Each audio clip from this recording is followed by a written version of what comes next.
Welcome to Templates Building New Backbones. This is the second in a series of training classes for templates. The first one introduces minor things like the interface and changing some minor geometry like pavement widths, slopes. Okay. Building New Backbones focuses on building new components from scratch.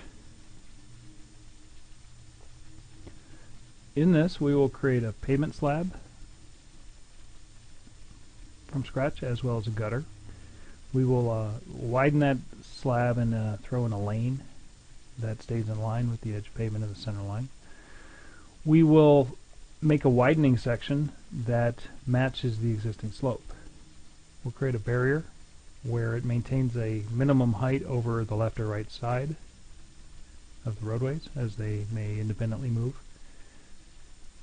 And we will create a gutter that disappears when super elevated using the display rule technology. Okay, we should be in the Building Backbones template library. I'm going to do a right click and say New Template. Before I do some work, I want to turn on my Dynamic Settings dialog. Okay, that can also be reached from the Tools Dynamic Settings pull down there.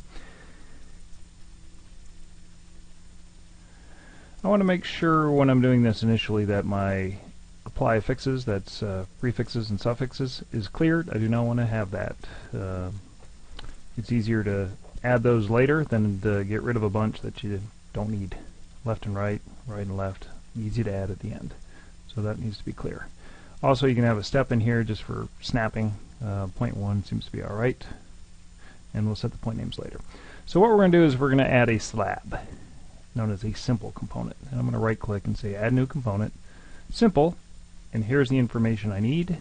Okay, there's some information modeling here, name and feature type. It's going to be a road pavement, so I'm going to say road pavement.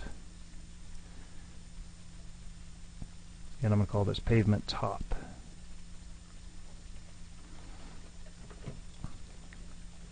Type that in. Slope will be 2%, thickness would be 0.5,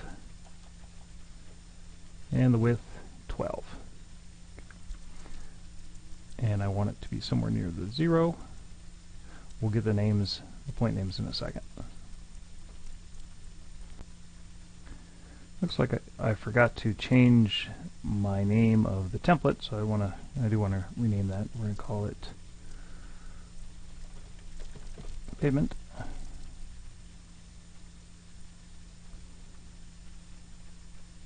Pavement slab. And notice my point names are not what I'm looking for. What I'm going to do is I'm going to change those by double clicking on it, and I will go to the point list. These are predefined. There's a point list here. If I pick the center line for the name, it changes the feature definition. And I can do that for each of them. Center line, this will be the edge of pavement. The one beneath it will be, okay, this will be the center line bottom, concrete bottom. Hit apply. You can also use the next arrow if you wanted to get to it. Highlights there. Rock 2 is going to be the edge of pavement bottom. Edge of pavement, concrete bottom. Hit apply. Okay, so now my points have good names and good feature definitions. So we have a nice slab in there. Let's take a look at the constraints. So we have a horizontal and vertical. We have a horizontal and slope, a horizontal and vertical here. So basically it's an offset of 0 on these so that it's for horizontal so that it's directly below it. And the vertical is the thickness. So let's create parametric labels for this so that we can have varying slopes and thicknesses and widths as it goes along the corridor using parametric constraints. So what I'm going to do is I'm going to double click on the edge of pavement, and where I have the slope label I will call that pave underbar slope, and where I have a horizontal I'll call that the pave width. Hit apply. I'm going want to go to this centerline concrete bottom, and I want the vertical to be the pavement thickness. I'll call it pave thick. And finally this corner here, and the vertical is we already have the pavement thickness in there, so I'm just going to select it. This way there's no problems with typing incorrectly. Hit apply, and I am going to verify that everything's kosher by hitting pavement slope is adjusting that one. Pavement width is also adjusting this one, and the pavement thickness is adjusting both these. If I have a single lane slab, how do I make a 2-lane slab? Well, let's do this. Let's do right click and say copy, right click and say paste. I'm going to rename it, and I'm going to call this pavement 2-lane.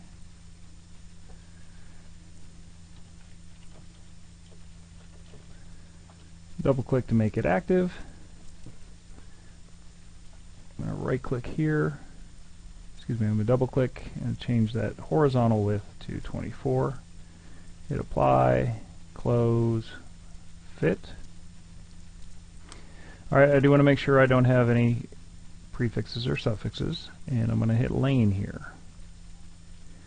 And it'll automatically update my point style to road lane. Okay. What I'm going to do is right click on that and hit insert point. So I'm right clicking on the line between the center line and the edge of pavement on the component, hitting insert point. And I'm going to eyeball this. Doesn't matter, I don't need to be precise. And I'm going to say right click and say finish. Alright, first of all, that's not geometrically correct, and if I were to move this point, it's not connected and it's not constrained to it, so it's kind of out of control. Let's control it. So what I'm going to do is I'm going to say right click and say add constraint horizontal. Okay. Now notice in the lower left corner it says what's the parent point. Now I can constrain it 12 feet from this one or 12 feet from that one. Basically when it transitions, it'll do transition from one side or the other. I'm going to go to the edge of pavement as my parent. That's my current offset. I want it to be 12, 0, 0. Hit apply. Okay, that's good.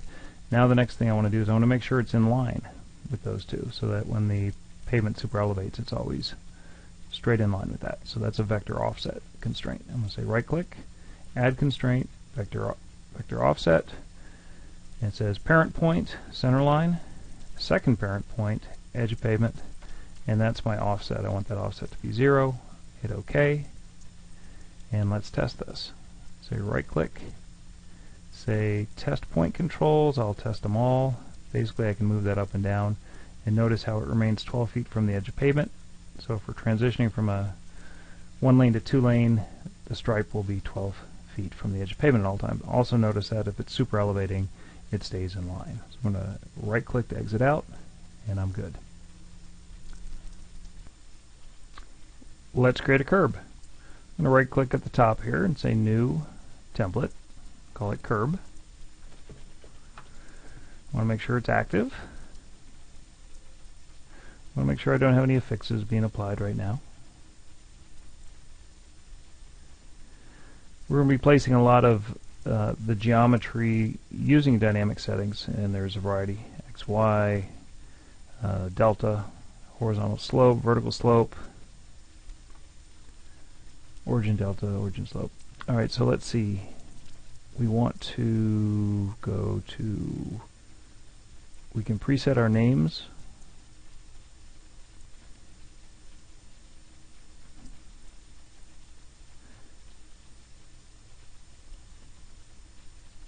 And I'm going to pick curb face top as the first one.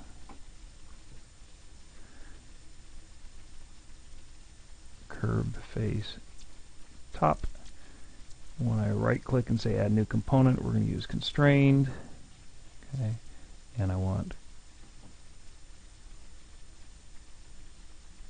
road curb as my feature. And I'll just call this curb for the name. Component will get a name and a feature for display, and then our points. Good. So So we're going to start off at 0, 0, and I can say xy equals 0, 0. Xy is actually kind of the elevation and the offset, but we're going to go 0, 0. Hit enter, and it throws it in. Rubber banding indicates I got something happening, which is good. So I'm going to go to curb back top now. Curb back, and it is the top. And I'm going to do a HS, which is a horizontal distance and a slope. It's 5.5 inches, and I can say 5.5, use the quote for the inches, comma 0. Hit enter. Okay, I'm going to zoom in, and you can see you have a shape. If you do not have a shape, you can right click and click on the closed shape. Okay, right now it is not closed anymore, so I'm going to right click and say closed. I do want to close shape here.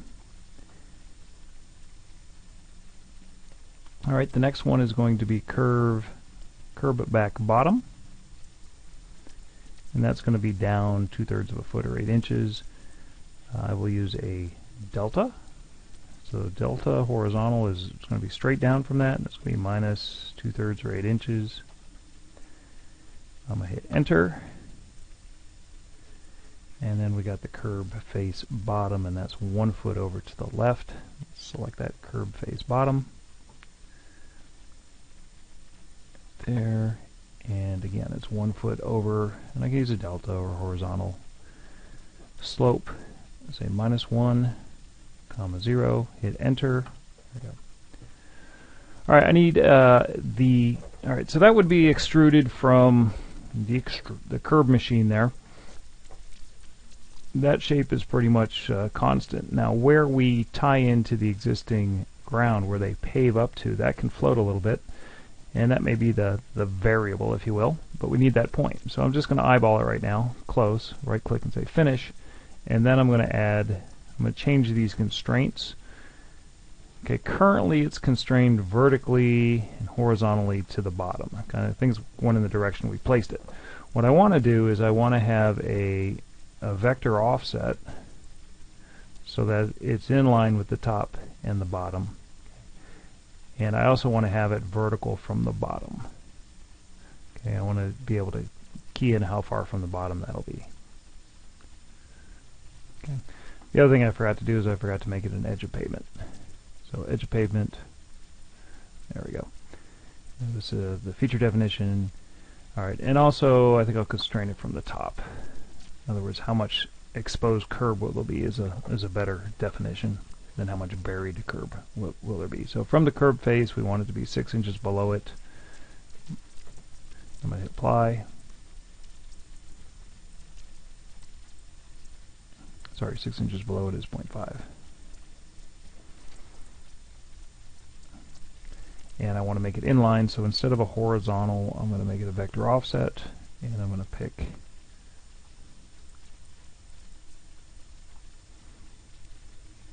and I want it to be straight in line, so I'll put a 0, hit apply. There we go.